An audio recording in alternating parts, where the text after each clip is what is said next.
सभी गाना को लोग ट्रेंडिंग में लाए हैं। कोई 4 मिलियन, कोई 10 मिलियन, कोई 5 मिलियन, सब एक साथ ट्रेंड पे चल रहा है। कि कोई सुन तोरा मना लगल बड़ी बेसा फीलिंग जगल। ए मौसी आओ ना, है ना ये मघी मघी समझ में आता है? आता है ना? आइए आप भी आइए, आइए आप लोग भी। तो नहीं आता तो नाचने आता है ना? ये सब मघी क्या है? अरे कि कोई सुन तोरा मनवा लगल बड़ी बेसा फीलिंग जगल। आगे की मिलल बदमाश के मिलल बेचारा है गे। अरे की मिलल बदमाश के मिलल बेचारा। तो बड़ी प्यारा लाइन भाई में यार 9 से 11 तक ले और चपाओ सिंगाड़ा। अजब बजा बड़ा तो पता ही पर पानी झरा।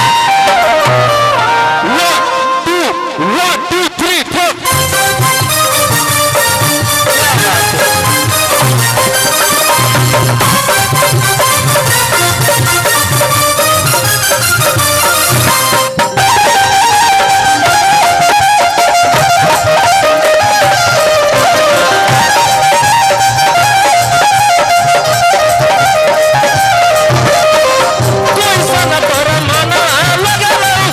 बड़ी बेसा फीलिंग जगल।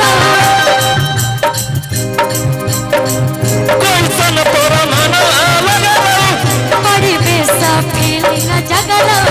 मिलल बदमाश के मिलल बेचारा। मिलल बदमाश के मिलल बेचारा।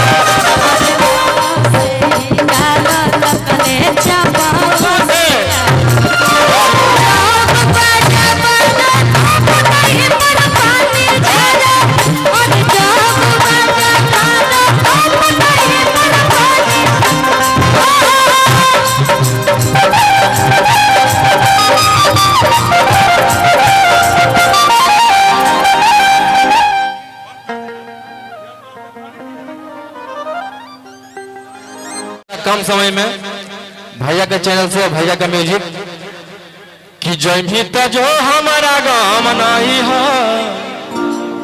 कि तोरा नियन माल हमारा काम नहीं हो। गाना सुने के सुन ले भाई गाना? सब सुना है, इतना तहलके मचा रहा है, किसान सुनेगा?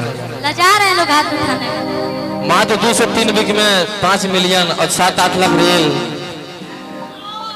पहला गाना एकदम कवाले धर के इतना प्यार दे रहे आप लोग कि जब भी जो छोड़ी गाम नहीं हो। आओ कि जब भी जो छोड़ी गाम नहीं हो।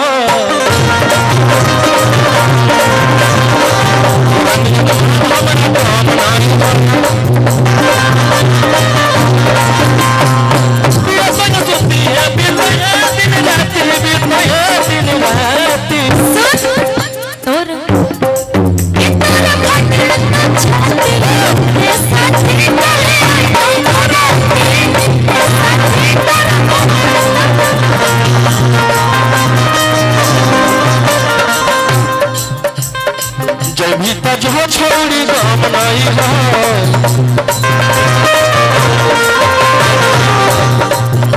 खाली करा भाई सब।